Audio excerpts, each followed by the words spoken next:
Welcome to Basically Sci-Fi, the short story podcast with stories you can basically call sci-fi. I'm Adam. I'm Jared. And I'm Todd. And today I've had a lot of caffeine. I've got a little eye twitch going on. You know how it is? You gonna have that problem? Yep. Yeah. That old basket. Neck scratching. Get Dry way mouth. Too much coffee shakes. Yeah. But I could pick up a bus for a quarter. Or was it a silver dollar? What did he do in the Chappelle show?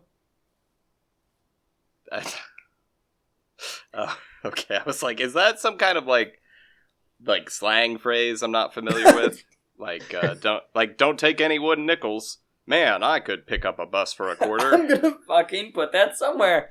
I could pick up a bus for a quarter. That does sound like something someone would say.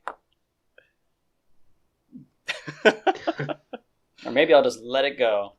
No, I'm not gonna hold on to that one. Anyway. I don't know. It depends what kind of Put currency. it on the Basically Sci-Fi Twitter. That might not have any followers, but probably doesn't have any followers. It used to back when I was actually updating it.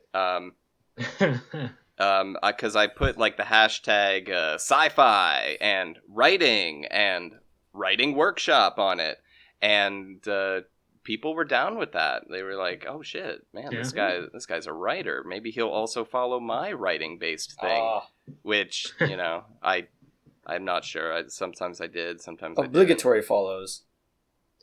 Yeah, whatever. That's how you start. Yeah, speaking of starting, I've got some good news. I remember last episode we were talking about ducks, and I have already started painting a new duck. That might be... the last couple minutes? Now, we're not supposed to let people know that, Todd! I don't think there's any problem with letting people know that. Yes, in the last couple minutes. I did get down the beak. Nice. Oh, it's just watercolor. His name is Duck, and he is down to fuck.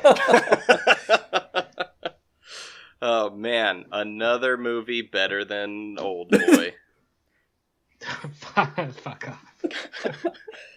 All right. I mean, but whatever. Also a good movie. I'm actually not, I don't know. I like them. Kill Bill and all, but it's still not better than Old Boy. I don't know. Again, A Hill I Will Die On.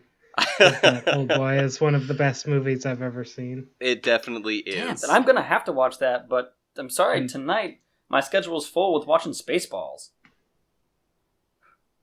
Again. I don't think that movie takes all night, but you are allowed to watch multiple movies. Are you making your girlfriend Oh, watch she it? wants to watch it. I showed her like one thing with like Barf dancing, John Candy as Barf dancing, and then like the part where like Barf turns around and slaps Lone Star with his tail, and then like gets back in the chair. Like she audibly chuckled, and she was like, we should watch that movie. And I was like, you've never seen it? We should definitely watch it. And that's how that went. Is she familiar with Star Wars? Because she's young. You're all young. They're basically the same. I made her watch all You're the all Star young. Wars before we started watching the new ones. Yeah, it's like I made her watch all 20 Marvel movies before I let her see the Avengers Infinity War. Oh Jesus, that's torture. No, it's not. They're wonderful movies. Those movies are all the same. Oh god, it's not like we all did them in one day. I've come to terms with the fact that I don't like Marvel movies. I don't mind them, but I couldn't imagine sitting down and watching all 20 of them in any brief period of time. We did it in like half a year. Fine. Yeah. It was like 2 a week. I did it over like 6 years, however long they were coming out for. How old do you have to be to be excusable to not really be familiar with old Star Wars anymore? Because, I wasn't born when they started coming out, but I watched old Star Wars. I would say anyone born, or at least present after the prequels came out, those were really geared towards little kids, and that probably impacted their culture a lot more than like ours, as far as anyone that was in the developmental stage when those came out are probably more aware of those than the original trilogy. Yeah. Oh, I mean, basically, Star Wars is the kids' movie. What's developmental? Because, I mean, I was in junior high when the first prequel came out. First prequel came out in, 2000? You were in high school. No. The first one came out in, 1998 or 9. Jesus. I was, 6 years old.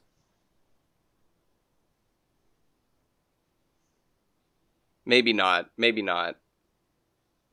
I'm not sure. I don't know. It's hard to say for me because I was exposed to the original Star Wars trilogy from as long as I can remember. That was one of the... we had those on VHS. Oh, yeah. Because my parents got sick of renting them from Blockbuster. So... Yeah. Oh, yeah. I had them, too. But, I actually still have those VHS copies of the original trilogy. I keep meaning to put them on DVD, but it's I don't have anything to do that with, and I'm not gonna go out and buy a VHS player. Look, no, I don't. For $10. Yeah, probably. Having it is probably good enough. Yeah, as far as collecting goes. I also own Blu-ray copies of all of the movies. So, the original trilogy and the prequel trilogy I have on Blu-ray, but... Yeah. That sequel. Yeah. Fuck that. Those movies are terrible. Worse than the prequels? Adam, do you have a Star Wars prequel trilogy quality story for us today? I do, in fact. Back in the world of Buck Rogers. Not Buck Rogers, goddammit. Buck Peters. Oh, God. The slip, Brendan, I'll just ignore that. Oh, no. His name is a reference to something. Kind of. Only vaguely. Except a porn version of it. Yeah, he's basically the shitty porn version of Buck Rogers. Oh my god. So about as good as regular Buck Rogers. Look, it's about to get real campy. Buck Peters. Have you Googled that yet? Let me go ahead and do that real quick. I'm going to go ahead and do that right now. Yeah. I mean, I'm not going to change my name. I think there might be a series of cowboy novels with a character, Buck Peters. Looks... As far as I can tell. Buck Peters Ranchman. By Clarence E. Mulford. Yeah. Buck Peters. Is this the same Buck Peters Ranchman? No, my man prefers Caesar dressing, so the fuck out of that ranch bullshit. He's not a ranchman. Look, anything mayonnaise based is not actually dressing. Alright, that is not true. Oh man. There's a lot of books saying Buck Peters, and then there's also a Smurf picture and a bunch of that line really though. Bad paintings. That start to a synopsis right there. When Buck Peters went to Montana to start a new ranch, he found his partner dead, his cowhands being slaughtered like steers. He found himself shot full of holes and a neighbor stealing his stock. Oh no, that meant one thing. Is some fucking range war fucking bullshit right there.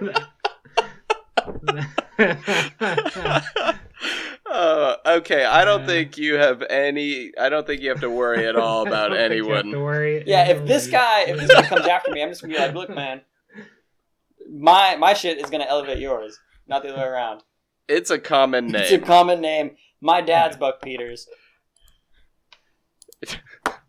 And you also sound like you just made a porn version of Buck Rogers, so get out of here. You made a shitty porn version of Wild West Buck Rogers. All right.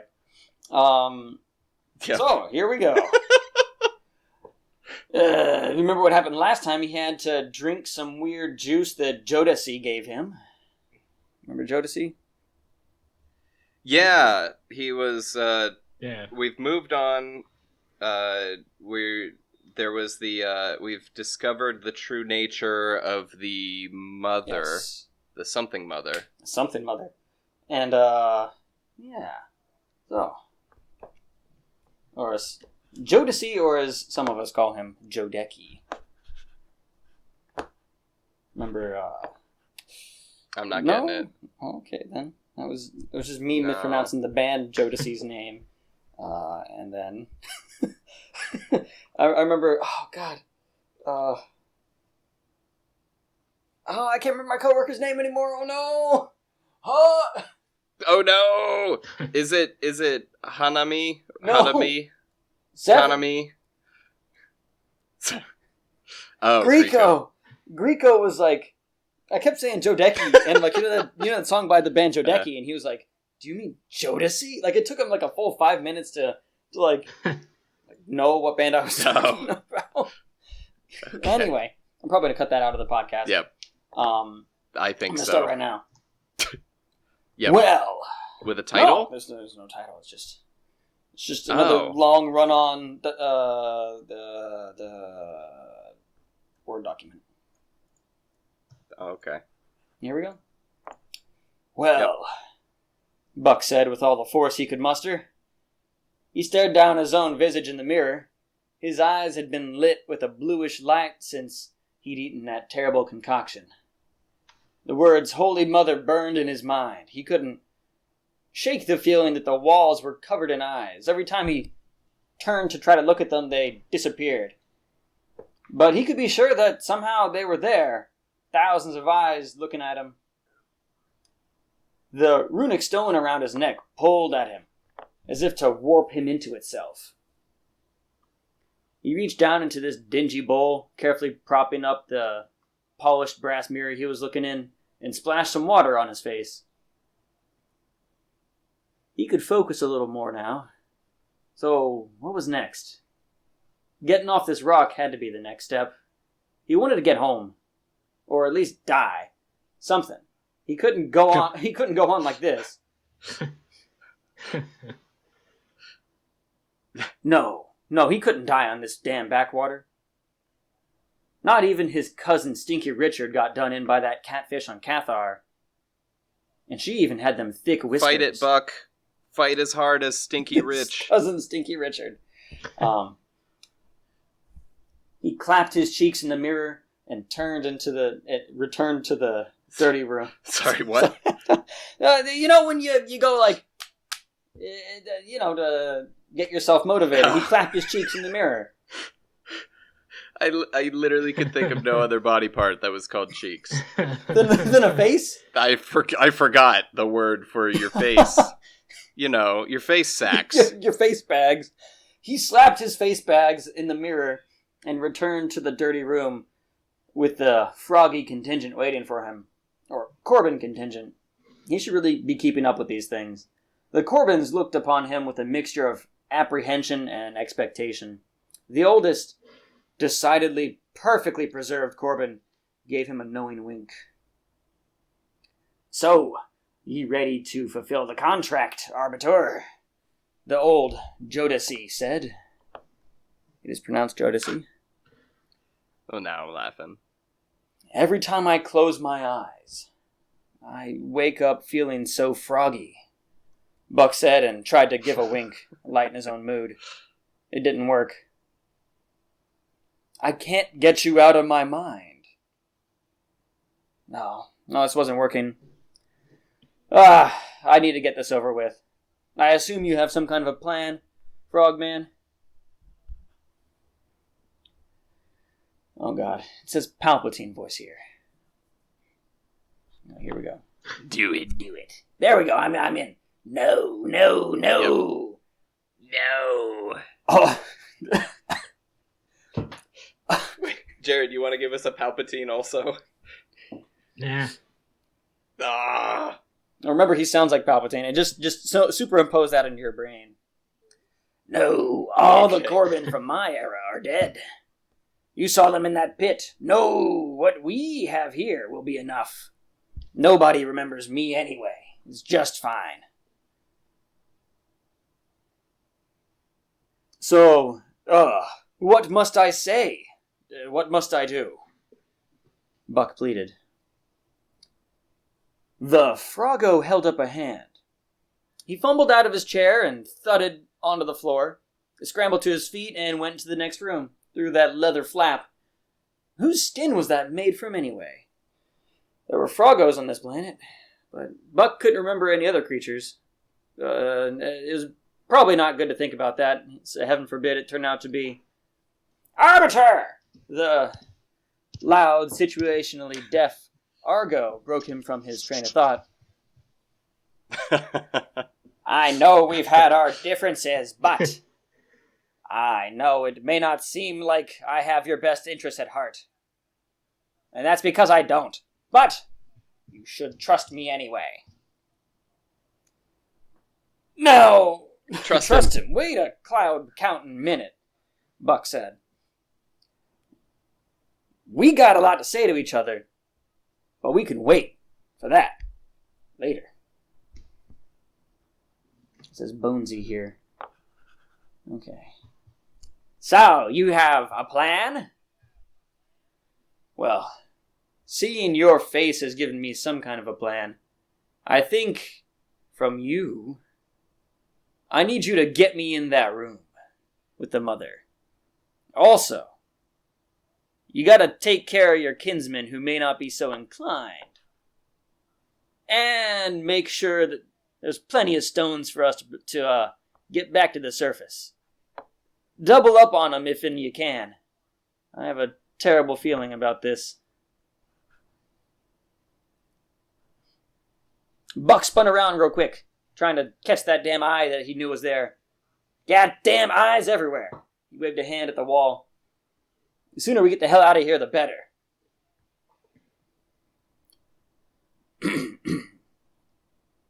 I couldn't agree more with you. No, that's not how Palpatine sounds. No. That was a Palpatine pirate. There was a crash. Pah! Buck drew his attention back to the table. Cups and place settings scattered everywhere. Wait a minute. There were no place settings. No, just cups. Huh. Buck could have felt like he saw place settings a second ago. Oh, whatever. In the center of the table stood Jodeci, legs akimbo, straddling a stone knife. He was real proud of it. This thing was short, triangular in a cute sense, and covered in runes, but they didn't glow. Buck slowly reached for the knife. Behold! Jodeci started, and the runes lit up. The second Buck's finger touched that knife, like a nova firing out into the night. It seemed to hum in his hand, and his body shivered with pleasure. Your new weapon is said to even be able to scratch the gods of old. Well, I hope this also works on the gods of new. This mother, I don't think she's like anything in your prehistory. Prehistory? And he would know that? No, I mean, he's I don't know, he's being an asshole. Okay. Prehistory, ma! This is our post-history. Make no mistake, Buck. Everybody blast themselves back to the Stone Age some way. The frog gestured at the ceiling. God is dead. Who knows? No. Whatever you think of us now, I'll have you know it's wrong. I'm ashamed of what we've become. But I'm the only frog. I'm only one frog. You get a clean take. But I'm only one frog. There's not so much I can do. Yes? Sorry. The word slipped between his lips like a ball between greased linebackers. I have a low pressure... I thought the ball was between his lips. It's like a ball between greased lips. No. I have a low pressure front building Another in my atomism. chest, and it makes me want to cry. The froggo looked perplexed at him. Anyway, Arbiter, don't worry. We're the good guys. Good guys always talk like this. The old frog croaked. Everything'll be all right. Buck, still holding the dagger, turned to Arlo. Well, that's good, I guess. I feel good being one of the good guys. Well, get ready. I'm going to take a nap. Then we make our move. He is determined not to go to the action. He is determined not to do anything. Yeah. And Buck had a fabulous and uneventful nap. Absolutely no dreams about, death, or nothing seemed to purport fate or crisis. He slept like a baby, with no object permanence. The morning flew by with fervor after Buck had awoken. Arlo ordering frogs hither and to, Buck did all he could to stay out of their way. At first, Arlo was the only one among them that had any kind of armor, wearing a polished stone breastplate. But throughout the day, more and more of them became what Buck would consider as suitably dressed. Here and there, breastplates, and some of them even wearing stone codpieces. Finally. Stone spears made up a majority of their arsenal, but it seemed as if the Froggy Boys had sent out among their mothers and grandmothers, asking and pleading, had dredged up old family heirlooms and the like. Some had stone shields, others helmets, and yet others had stone daggers like Buck's own. But their runes didn't glow, he noticed. Arlo had from somewhere gotten a stone sword, nearly 130 centimeters in length. A real big boy, as it were. He seemed proud of it. Everything seemingly set, they set to marching down the corridors. I realize I just said set twice in one sentence. 12 froggo and 1 primate. What a crew they must have seemed. Buck followed behind Arlo the whole way to the mother's door. But the moment they reached that forsaken chamber, Buck's bowels suddenly clenched. Oh. There was this wave of menace Buck could feel seeping through the door, right into his bones. He wanted to run, or jump into that ravine. Anything. Anything was better than this. He was going to die, here, now. The moment these doors opened, maybe. Or not immediately, maybe, but for sure he'd die. Soon. Arlo could sense Buck's apprehension, so he slapped the primate right across his face. That disgusting pink button he called a nose wobbled with the force. Arlo held down the urge to vomit. This Who-Man, this primate, could be the theoretical salvation of his people. This seemed, next page, too good to be true, and yet... Sorry. I'm not sure. I think my dog might be stuck in the bathroom. Oh, I hear! Oh, Kissy! Don't be making noise. Dumb bitch. Don't go in the bathroom, dog. You don't belong there. That's where people poop.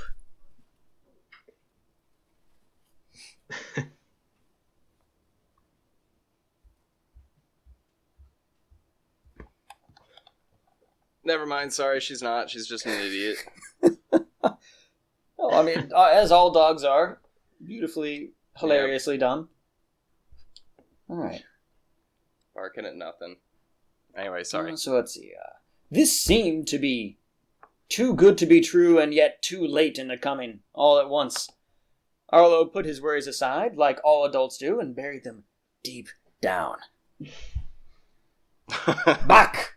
Oh, Suddenly... Man. That connect to that one. Back! The primate seemed to see the environment before him for the first time since the march. Arlo, you said my name. Yes, Buck. My boy, Buck, listen. You're Buck Peters, right? The primate nodded. How disgusting. His hair moved about, no doubt containing countless oils. Arlo fought down a grimace. Tried to twist it into a smile. Then you can do whatever the buck you want, right? This changed something in Buck. You're goddamn right I'm Buck Peters, and I can do whatever. And he inexplicably kicked the stone door open. The Buck I want! Knock, knock, mama! And the primate broke into a sprint. Arlo was dumbstruck, but he made sure to blow the ceremonial croak loud and deep, as it signified battle, passed down for generations through his family. His guards... Wait, is that like a horn, or it's just his croak? Like from his just from throat? His throat, man. You blow from your throat. That's what I've heard. He's a frog. Frog's croak. Like that. Okay. I mean, I got that, but I don't know. I kind of wanted there to be a little horn. Toot toot, mother. like a horn that goes croak. Croak. I don't know. Maybe I'll write that in later. His guards seemed to react at a biological level. The sound urged them through the breach and into the arms of the attendants of the Holy Mother. The guards he'd so diligently trained were now wading into the mother's attendants, cutting them down with a ferocity he'd hitherto not expected. Red blood spilled across the white marble floors. Oh dear. Buck found himself standing before the mother. Her skin and... What? Hair, I think is the word I meant to write. Her skin and hair, like... What? No. What? Her skin and gossamer-like raiment seemed to shimmer with reality itself. The room seemed to pulse with a heartbeat. An unseen heartbeat. Buck looked back at his feet. Some kind of an idiot... What? Buck looked at his feet like some kind of an idiot. A sheen of orange and black fog seemed to roil about his ankles. Oh, what is this? Now, hang on, I have to prepare for this voice. God damn it, Bobby. Buck, you're supposed to be dead!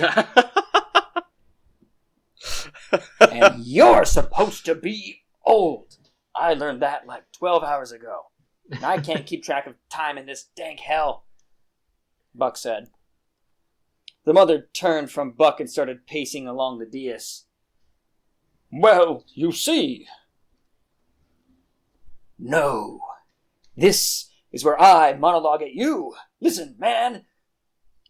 The mother shot him a confused look. She opened her mouth to speak, but Buck just kept plodding along. All right. Crashing down on this planet should have been enough. By all rights, that should have been enough for anyone's adventure. Hell, I didn't sign up for an adventure. I was supposed to be on cleaning duty until I'd finished my crew hours. Then I could turn them in at the nearest port from my very own government-subsidized ship. Captain Buck, he said, his eyes getting misty. That's a terrible shame, the mother found herself saying. You're goddamn right about that. I'd almost got all 3,000 hours of work, too. And you know the worst part? I'm gonna have to do the last 100 hours all over again. Again! About his feet, the orange brackish smoke kept accumulating. The mother glanced down and smiled. Buck paid no heed. So, there I was, patting myself on the back for finally, basically finishing off this shit when, boom, mutiny. That's fine, I thought to myself. As long as we make port, somebody signs my punch card, we're golden. But then, they had to go and start shooting. The next thing I knew, not the last, but the next thing I knew, I'm waking up on this goddamn rock. And these frogs come along, looking like the ascent of man, telling me you, of all people, want to meet me. So you know what? I'm blaming you. And what of it? Buck pulled out the runic dagger and pointed at the mother. I'm precipitously pissed. And the weather advisory's gone from orange to blue. I killed your rock monster. I've been dragged into some centuries-old conflict. I ate a terrible mushroom thing, and now my own reflection won't stop glowing. My monster? That was... Oh, no, that's not what she sounds like. Bobby. God damn it, Bobby. Bobby, my monster! That was nothing but a hindrance. You've activated the gate. Thanks to you, I feel more alive than I have in a millennia. Bucky boy, you're... The dagger flew through the air, cutting the underside of the mother's wrist with a snick. Oh. Buck's hand had drawn back without his notice. He stood there. He smiled. The dagger stuck into the wall behind the mother, faintly glowing. You're Buck out of luck, my dear. I just want to go home. I'm so tired. The room shook, and the mother began to glow from within. Ha! Pulling in the black smoke, black orangish smoke about her feet, she made a sniff, and her hand morphed into a grotesque, massive claw. She slammed it into the marble at Buck's feet, chips scattering.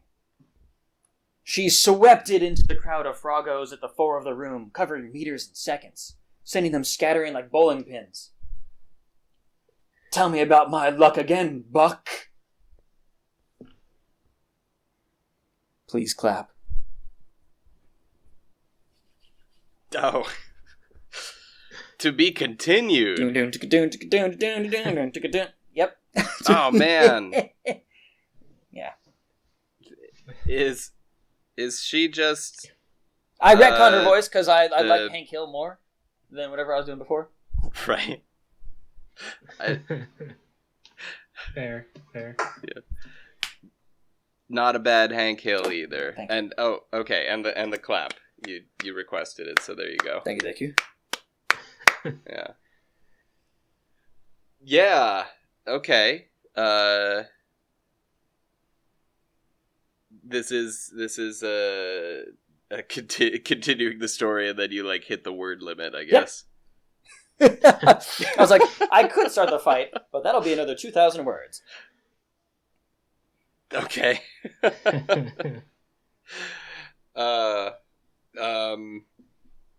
Your yeah. I was gonna say something, but never mind. I'll just decide what I'm gonna say, rather than asking you what you want me to say. Yes, decide what you're gonna say. Yeah.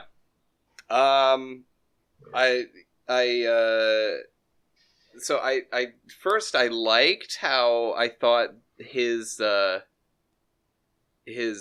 what he was under the influence of the thing that he imbibed. Yeah.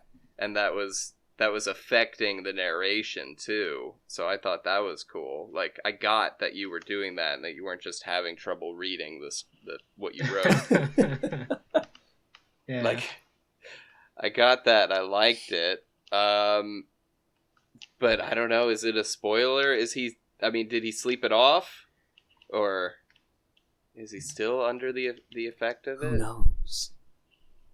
Who knows? Okay. Time may tell. Because I don't know what to trust now. We've got this unreliable narrator. No, I tried mixing in with two narrations. I swapped between Buck's narrator and Arlo's narrator at different points. Arlo's narration came in only once. Is it a third person omniscient, or is it a kind of? I mean, yeah, but it's changing perspectives sometimes. Yeah. Or maybe. I don't know. Okay. Limited omniscient. Look, this is supposed to be pulp. Okay. You're right. Who cares about perspective with pulp? Okay. No, just to make sure that in one case the narrator does know, but in the other the narrator doesn't. I don't think the narrator's going to talk to us. Yeah. Okay. All right. Yeah, that's not what I meant to bring up anyway, because I didn't have any problems with that. I was saying that I liked that. All right. And I want to know more about what's going on with these walleyes, because you've got me convinced, too, that they're real. They could be real. Why is Buck the only one looking at them, then? I don't know. He's easily distracted.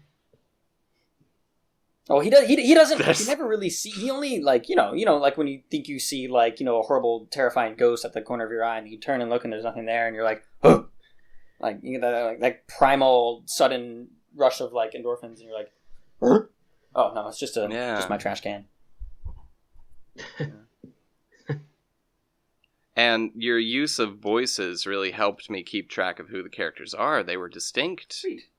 I mean, they were Palpatine and Hank Hill, but they were distinct nonetheless. Like, I got it. It's my fan fiction. Yeah. God damn it, Bobby! You got to be a Jedi. Well, what's his name? Boy, what's Palpatine's real Jedi. name? Is it Sid Vicious? Sid something?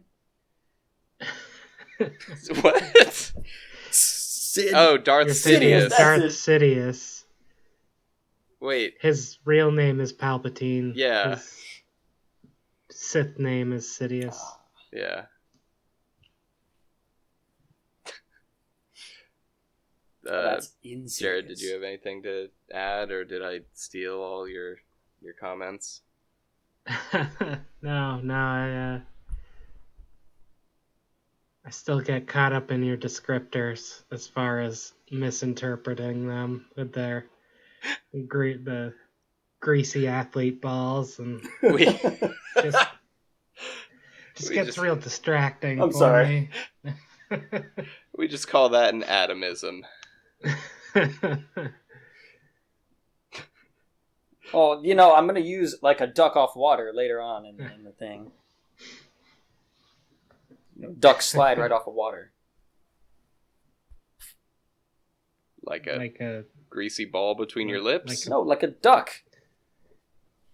Speaking of which, paint's probably dry now. I don't.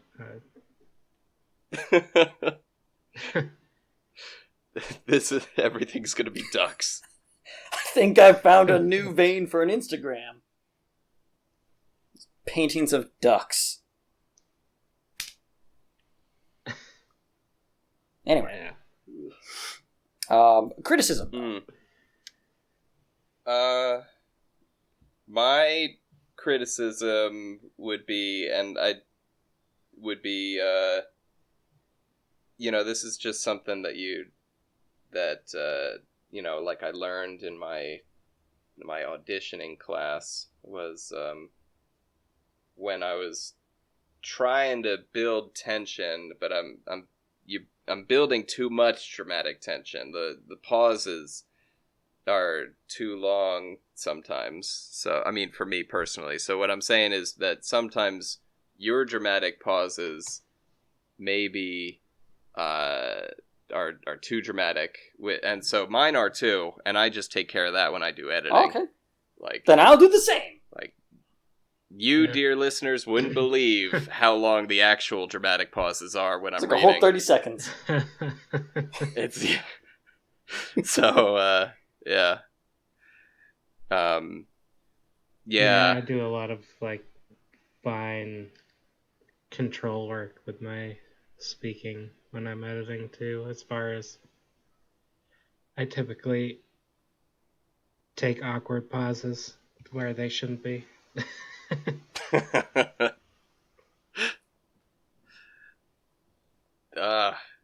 And then when Buck said he was going to take a nap, I really meant it. I wanted to see him go cut someone with the dagger.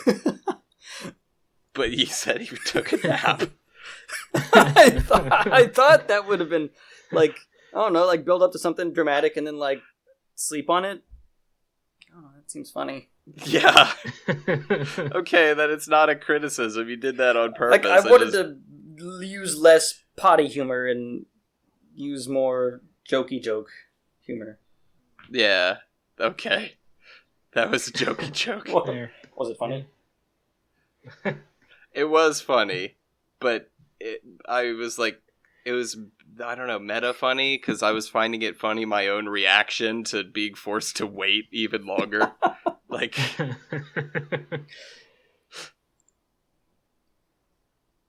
I know I get caught up in like describing, people moving between set pieces, so I decided to try to cut out a lot of that in this one, where like basically I'd stop describing the room they're in because you already know what it looks like.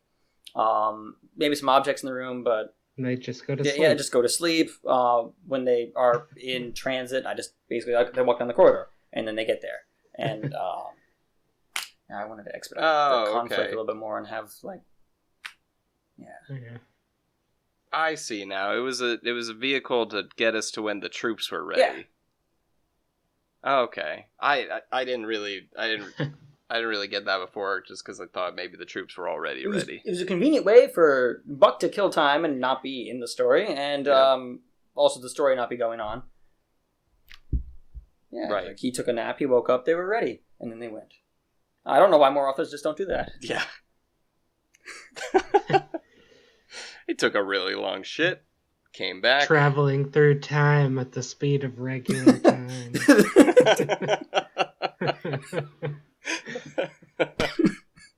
Oh, man. Haven't seen Metalocalypse in a long time. That's what that was. Yeah. Right.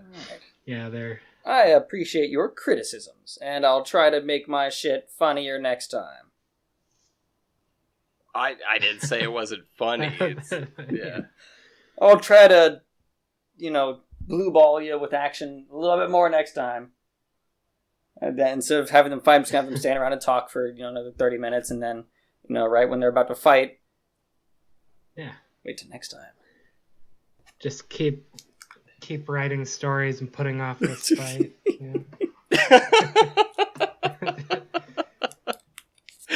Just continuously preparing for a battle that's just never going to happen. I mean, that is very much like Dragon Ball. Yeah.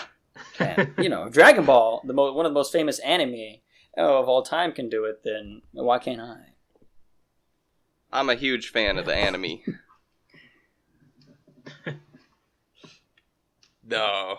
Okay. I don't know how to say. I guess the criticism was slightly about pacing, but also not that it wasn't funny. I don't know. That's not what I was saying. Sweet. No. My pacing, I'll try to pick it up off the floor next time. And pick it up. Just listen to ska when you're writing. Just listen to ska. This time I listen to Jodeci's every time I close my eyes, I wake up feeling so horny. I don't know if you couldn't catch that influence. I have. I did. I got that. Yes. Yeah. And also the fact that that's a JoJo's reference. And also the fact that now JoJo's exists in my universe and I can reference it. And then have the character say, is that a JoJo's reference? Nice. Oh my god. Did he awaken his stand when he drank that potion mushroom? No, that'll probably get me sued. I can't do that. Okay.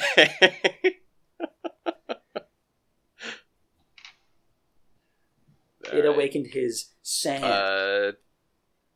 Are you wrapping this up? Yes, and thank you, dear listeners. Don't forget to like, comment, and subscribe. Hit that notification bell. And, see you next time. See you next time. Bye. Done.